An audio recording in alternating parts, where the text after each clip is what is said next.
Hey everyone, welcome back to Fluento, Everyday English for Real Life. I'm Anna. And I'm David. And Anna, can I be honest about something? Always. There's one question that still makes my students freeze up completely, even at a pretty high level. Let me guess. Tell me about your family. Exactly that. Someone asks it so casually, like it's nothing, and suddenly the learner's brain just goes blank. The words are all there, they just can't find them fast enough. And that's such a shame because family is usually the easiest thing to talk about. You've known these people your whole life. Right, so by the end of today's video, that question is never going to catch you off guard again. Promise. Let's get into it. So today, like always, we're using our OSE method, observe, speak, extend, to build this up naturally instead of just throwing a giant vocabulary list at you. First, we'll observe two people having a real, relaxed conversation about family. Then, we'll practice speaking it ourselves. And finally, we'll extend into some deeper phrases that make you sound really natural. Not textbook natural, actually natural. Sound good? Let's observe. Okay, I'm going to play two characters for a second. Two coworkers, Maya and Josh, chatting during a lunch break. Just listen for the flow. Oh, is that a new photo on your phone? Yeah, that's from my cousin's graduation last weekend. That's basically my whole family right there. Wow, big group. How many are you? There's a lot of us. I've got two older sisters, and my dad remarried a few years back, so now I've got a stepmom and a half-brother too. Oh, nice. So it's a blended family. Exactly. It was a little strange at first, but honestly, we're really close now. My half-brother's only 6. He's basically the baby of the family. Everyone spoils him. Okay, back to us. Did you catch how relaxed that sounded? No hesitation, no translating in his head. He just talked. And notice, he didn't say, my father's new wife. He said, stepmom. He didn't say, the child from my father's second marriage. He said, half-brother. Natural English uses short, specific family words instead of long explanations. That's exactly what we're building today. Let's speak it. Let's start with the basics before we go deeper. Your close family, parents, brothers, sisters, we usually call that your immediate family. And here's mistake number one we hear constantly. A student wants to say, I have two brothers, and it comes out as, I have two brother, missing that final S. Small mistake, but it's one of the fastest ways to sound less fluent than you actually are. Say it with me. Brothers, sisters, siblings. good. Now here's mistake number two, and this one's really common when people talk about their siblings' families. Someone wants to say their brother has a wife and kids, and they say, My brother is married with 2 children. It's not wrong exactly, but it sounds a little stiff. More naturally, we'd say, my brother's married and has 2 kids, or my brother's married to Sarah and they have 2 kids. small shift, way more natural. Okay, mistake three, and honestly, I still hear advanced learners make this one. Someone asks about your family size and says, How many you are in the family? Close, but the word order's off. The natural version is, how many people are in your family? Or even simpler, how big is your family? how big is your family? I love that one. It's so casual. Right, native speakers use it constantly. Okay, let's cover a few more essential words quickly because these come up in almost every family conversation. If your parents split up and remarried, you might have a stepdad or stepmom. And any kids from that new marriage are your half-siblings, half-brother or half-sister. If two families come together like that, we call the whole thing a blended family. Your brother or sister's kids are your nephew and niece. And your brother or sister's husband or wife, plus your spouse's parents and siblings, all of that is your in-laws. In-laws, that's a big one. I'm having dinner with my in-laws this weekend. And one more fun one, if you were born at the same time as a sibling, you're twins. If there's 3 of you, triplets. One more mistake before we move on, because I hear this constantly too. A student wants to say their oldest sibling and says, My elder brother. It's not incorrect exactly, but elder sounds very formal, almost old-fashioned in everyday conversation. Casually, we just say my older brother. Or if you have more than 2 siblings, my oldest brother or my eldest brother. so older compares two people and oldest or eldest is for 3 or more. Small detail, big difference in how natural you sound. And two quick extra terms while we're here. If a child is being raised by just one parent, we call that a single-parent family. And if someone isn't raised by their biological parents, the person responsible for them is their guardian. Good ones to know, even if you don't use them every day. Okay, now that's a solid vocabulary base. Let's actually use it. Before we jump into role plays, let's flip this around for a second, because talking about your own family is half the skill. You also need to ask about someone else's family naturally. That's so true. A lot of learners default to how is your family, which is fine, but it's a little limited. It kind of only invites a one-word answer like good. Right, so here are a few better options. What's your family like? That opens things up so much more. It invites a real description. I love that one. Another great one is, do you have any siblings? Simple, direct, and very common when you're meeting someone new. If you already know they have siblings, you might ask, are you close with your brother? Or do you get along with your sister? Get along with is such a useful phrase too. It just means you have a good relationship. My roommates and I get along really well. And here's one people forget. You can absolutely ask about your parents' jobs or lives too. What do your parents do is completely normal small talk in English. It's not considered rude at all. In some cultures, that question feels too personal, so learners hesitate to ask it. But in everyday English conversation, it's genuinely just friendly curiosity. Exactly. Okay, now that we can both talk about our own family and ask about someone else's, let's put it all together. Let's do a role play. I'm going to be Claire, and David, you're my new neighbor, Marcus. We just met at the mailboxes. Got it. I'm ready.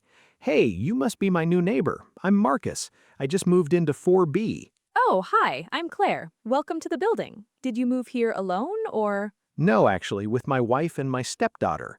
My wife had a daughter from a previous relationship, so we're a bit of a blended family. That's sweet. How old is she? She just turned 8. And actually, my wife's expecting, so soon we'll have a baby too. Congratulations! That's so exciting. My family's a lot smaller. It's just me, my husband, and my twin nephews visit constantly. So honestly, it feels bigger than it is. Twins must keep things loud. You have no idea. See how easily that flowed? No big pauses, no translating in his head. He just talked. And notice he didn't say my daughter from my wife before we were married. We just said stepdaughter. One word instead of a whole sentence. Okay, now let's extend into some phrases that'll make you sound really natural, almost native level natural. First one, runs in the family. This means a trait or a habit is shared by many family members, like being tall runs in my family, or a good sense of humor runs in our family. I love that one. Here's another, the spitting image of. It means you look exactly like someone. My son is the spitting image of his father. Spitting image. It sounds a little strange the first time you hear it, but it's used all the time. There's also takes after. Similar meaning, but for personality or looks. She takes after her mom. They're both so calm under pressure. And one more, a little more playful, the black sheep of the family. That's the family member who's really different from everyone else. Maybe they made unusual choices or don't quite fit the pattern. He moved across the country to become an artist, kind of the black sheep of the family. It's not always negative. Sometimes it's said with a lot of affection. One last idiom, and this one's short and sweet. Like father, like son. Or like mother, like daughter. It just means a child behaves exactly like their parent. He's just as stubborn as his dad, honestly, like father, like son. You'll hear that one in movies and TV shows constantly, so it's great for listening practice too. Now let's go a little deeper into relationships themselves, because family isn't only about who's related to who, it's about how you actually feel about them. Right. If you're very connected to your family, you might say, we're really close, or we're a tight-knit family. If things are a little rocky, you could say, we don't always see eye to eye, meaning you don't always agree. Or if a relationship faded over time, we kind of grew apart. And the opposite, if you fixed things after a conflict, we patched things up. These phrases carry so much emotional meaning in just a few words. That's the goal today, not memorizing vocabulary, but being able to actually express how you feel about the people you love. Let's do one more role play, a bit longer this time. I'll be Ben, you catch up with your old college friend Priya over coffee, and she's been away for years. Perfect, I'm ready. Priya! Oh my gosh, it's been so long. Tell me everything. How's your family? Honestly, so much has happened. My older sister just got engaged. No way. Congratulations to her. Right? And my brother and his wife are expecting their second baby. Wow, you're gonna have two nephews or nieces running around. Exactly. And actually, we patched things up with my dad's side of the family too. We didn't see eye to eye for years, but we finally talked things through. That's really good to hear. Family stuff isn't always easy. It's not, but we're a lot closer now. And you? How's your family? Honestly, pretty quiet compared to yours, though my niece is definitely the spitting image of my sister. It's kind of freaky how identical they look. That always is. That felt like a real conversation between two old friends, right? Real news, real emotion, natural phrases. And that's the whole point. Family conversations aren't quizzes, they're personal. Once the vocabulary stops being the obstacle, you can actually connect with people. Let's add just a few more phrases because talking about your family isn't only about who they are, it's also about how you stay connected to them. If your whole extended family gets together, cousins, aunts, uncles, grandparents all in one place, that's called a family reunion. We're having a big family reunion this summer. I haven't seen half of them in years. If it's smaller and more casual, just a few relatives catching up, we'd probably just call it a get-together. Let's plan a little family get-together next weekend. And if everyone's bringing food to share, that's a potluck, very common at family gatherings. Now, what if you haven't spoken to a relative in a long time? You'd say you've lost touch. I lost touch with my cousins after they moved abroad. But if you're making an effort to stay in contact, you keep in touch. We keep in touch through a family group chat. And if you reach out after a long gap, you reconnect.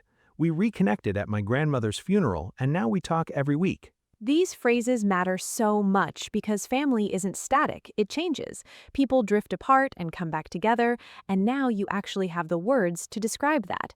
Can I tell you guys a quick story? A former student of mine was preparing a wedding toast for her sister, and she wanted to welcome her new brother-in-law into the family. Oh no, I think I see where this is going. She stood up in front of about 150 guests, raised her glass, and said, "I'm so happy to welcome my new outlaw into the family." Outlaw. The whole room burst out laughing, and thankfully she laughed too. Brother-in-law and outlaw, one tiny mix-up, but it turned into the most memorable line of the whole wedding. See, even mistakes can turn into great stories. The goal isn't perfection, it's connection. Exactly, so don't be afraid to speak even if you're not 100% sure. Worst case, you give everyone a really good laugh. And honestly, that's how real fluency gets built, not in a textbook, in moments exactly like that one. Every mistake you make is proof that you're actually out there using the language, and that matters so much more than getting it perfect the first time. Absolutely. We've had students tell us they were embarrassed about a mix-up for years, and looking back, it's become one of their favorite memories with the people they mixed the words up in front of. All right, let's recap what we covered today using our OSE method. We observed a natural conversation about family and noticed how short, specific words replace long explanations. We practiced core vocabulary: siblings, stepdad, half-brother, blended family, in-laws, nephew, niece, twins, and fixed 3 really common mistakes. We extended into natural phrases like runs in the family, takes after, we're really close, and we patched things up. We also practiced turning the question around so you can ask about someone else's family just as confidently as you talk about your own. That's a lot of ground covered for one video, so don't feel like you need to remember every single word right away. Pick 2 or 3 phrases that felt most useful to you and try them out today, even if it's just talking to yourself in the mirror. So here's your homework. In the comments below, tell us what's a word or phrase your family uses that's totally unique to you. Maybe a nickname, maybe an inside joke. We want to hear it. We read every single comment, and honestly, some of the funniest ones become future lesson topics. If this video helped you feel more confident, hit that like button. It genuinely helps this channel reach more learners just like you. And remember, we post a brand new lesson here on Fluento every single day, so hit subscribe and turn on notifications so you never miss one. Tomorrow, we're tackling a topic so many of you have been asking for. How to talk about your job and your daily routine without sounding repetitive. It's going to be such a useful one. Until then, keep practicing, keep speaking, even if it's not perfect. especially if it's not perfect. That's how you actually improve. We'll see you tomorrow here on Fluento. Bye, everyone. Take care.